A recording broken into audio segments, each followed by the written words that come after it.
दोस्तों, एक समय था जब बॉलीवुड के कई स्टार्स का डायरेक्ट कनेक्शन अंडरवर्ल्ड के गैंगस्टर्स और ठग्स से था।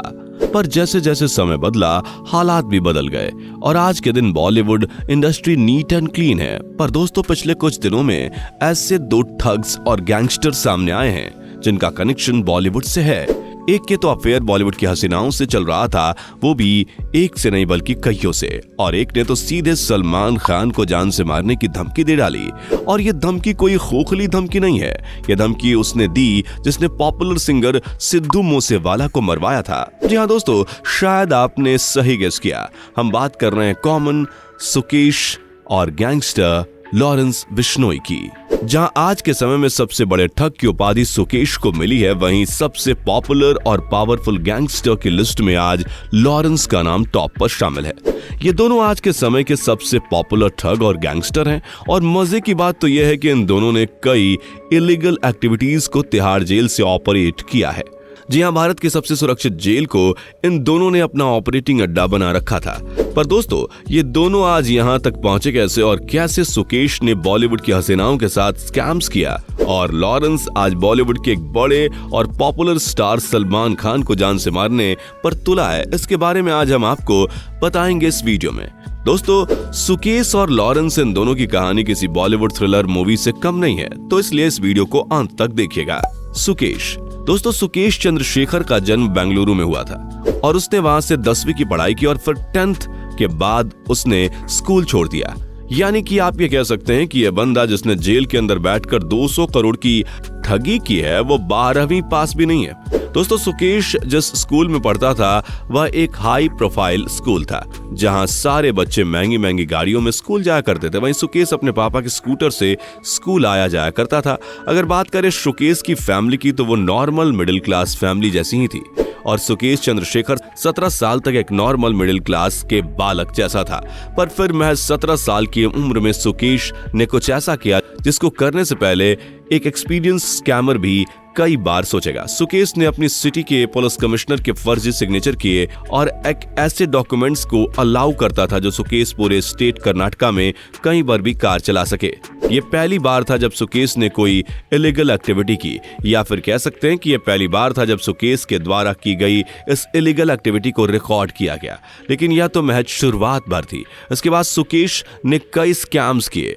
कभी वो अधिकारी बन जाता था और जॉब दिलाने के बहाने लोगों से लाखों ऐट लेता था, और कभी कोई फर्जी स्कीम चला देता था, या फिर किसी नेता का रिश्तेदार बनकर लोगों से पैसे ऐट लेता था। ऐसे इसने करोड़ों रुपए कभी नेताओं से, तो कभी बिजनेसमैन से, और कभी तो आम लोगों से ऐठे। और फिर फाइनली 2017 में यह अरेस्ट हुआ, और वो भी ऐसे वैसे मामले में नहीं। ये भाई साहब तमिलनाडु के एक विधायक से रिश्वत ले रहे थे, ये कहकर कि ये इलेक्शन कमीशन को घूस देंगे ताकि उन एमएलएज को उनका मनपसंद चुनाव चिन्ह मिल पाए। इनके स्कैम्स की कहानी काफी पेचीदा है, उसमें ना घुसते हुए हम सीधा आते हैं अपने मुद्दे पर। तो 2017 में ये अरेस्ट होते हैं और इन्हें शिफ्ट किया जाता है तिहाड़ जेल में। और आपकी जानकारी के लिए बता दूं कि यह पहली बार नहीं था जब भाई साहब अरेस्ट हुए, बल्कि 2011 और 2013 में भी स्कैम्स के मामले में अरेस्ट हुए थे। तो एक था ठग जिसने सैकड़ों पैतरों से करोड़ों रुपए ठगे थे, और फिर उसको फाइनली पकड़ लिया जाता है और भारत के सबसे सुरक्षित जेल तिहाड़ जेल, जिसे मॉडर्न काला पानी भी कहा जाता है, उसमें शिफ्ट किया जाता है। यह आपको किसी कहानी का अंत लग रहा होगा, लेकिन नहीं, यह तो अभी कहानी की शुरुआत है।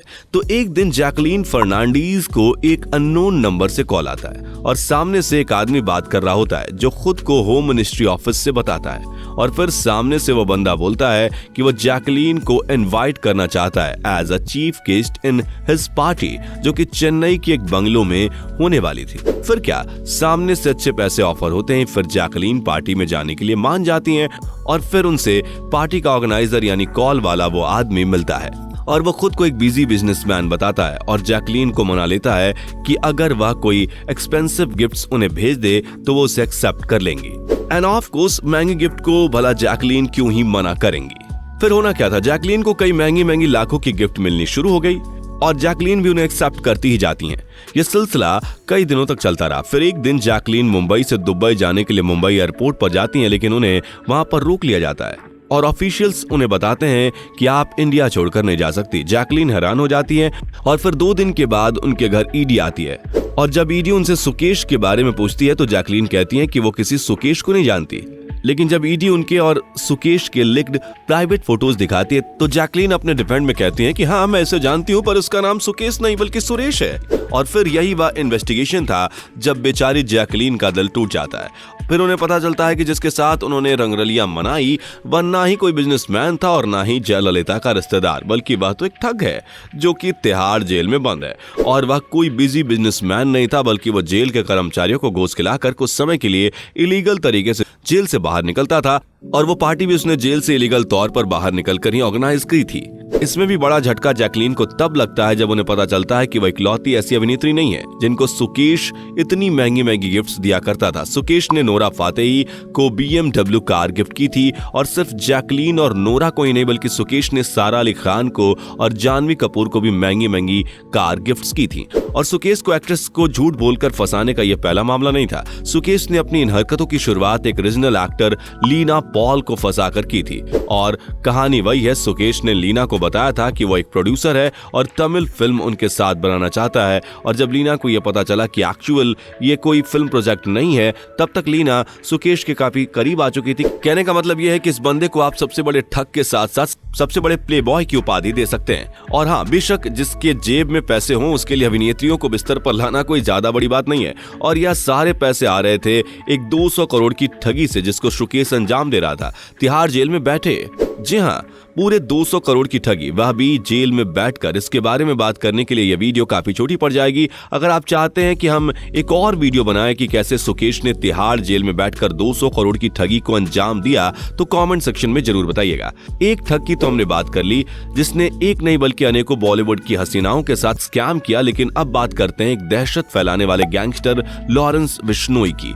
आखिर क्यों एक उभरता हुआ गैंगस्टर सलमान खान को जान से मारना चाहता है? तो इस कहानी की शुरुआत होती है हम साथ साथ है के सेट पर, जहां सलमान खान जानबूझकर केवल अपने मजे के लिए 2 ब्लैक बक यानी कि काले हिरन को गोलियों से भून देते हैं। और फिर वहां के लोकल और खास करके बिश्नोई कम्युनिटी सलमान खान से काफी ज्यादा नाराज होती है, क्योंकि बिश्नोई कम्युनिटी एक ऐसी कम्युनिटी है जो कि हमारे प्रकृति और जानवरों के प्रति काफी ज्यादा संवेदनशील होती है, और खास करके काले हिरन के प्रति, क्योंकि बिश्नोई कम्युनिटी में काला हिरन एक पूजनीय पशु है। और इसके पीछे का कारण यह है कि जोधपुर में बिश्नोई कम्युनिटी का यह मानना है कि काले हिरन भगवान जम्भेश्वर जी के पुनर्जन्म होते हैं, और इसी बिश्नोई कम्युनिटी से बिलोंग करता है लॉरेंस बिश्नोई। और वह भी वही चाहता है जो बाकी बिश्नोई कम्युनिटी चाहती है कि सलमान खान उनके धार्मिक स्थल पर जाकर काले हिरन का शिकार करने के लिए उनसे माफी मांगे, पर सलमान खान ने इस पर कोई भी रिस्पॉन्स नहीं दिया। और यही कारण है कि लॉरेंस बिश्नोई 5 साल पहले से ही सलमान खान को मारने की फिराक में है। जरा यह 2 क्लिप देखिए। इन दोनों वीडियोस के बीच का गैप 5 साल का है, लेकिन लॉरेंस बिश्नोई की स्टेटमेंट में जरा सा भी शंका नहीं है। वह अपने स्टेटमेंट को लेकर पूरा कॉन्फिडेंस में है, और यही एक कारण है कि लॉरेंस बिश्नोई के लेटेस्ट इंटरव्यू के स्टेटमेंट को हल्के में नहीं लिया जा सकता। सलमान खान ने भले ही पब्लिकली लॉरेंस बिश्नोई के स्टेटमेंट पर कुछ भी रिएक्ट ना किया हो, लेकिन उन तक लॉरेंस की बात पहुंच गई है, और शायद वह इससे भयभीत भी हैं, क्योंकि जैसे ही लॉरेंस बिश्नोई का इंटरव्यू आउट हुआ वैसे ही सलमान खान ने अपने कई प्लान्स को कैंसिल कर दिया। फिर उन्होंने 2 करोड़ की बुलेट प्रूफ SUV भी ले ली। बाकी आपको क्या लगता है, क्या सलमान खान को बिश्नोई कम्युनिटी से माफी मांगनी चाहिए या फिर नहीं? कमेंट सेक्शन में जरूर बताइएगा।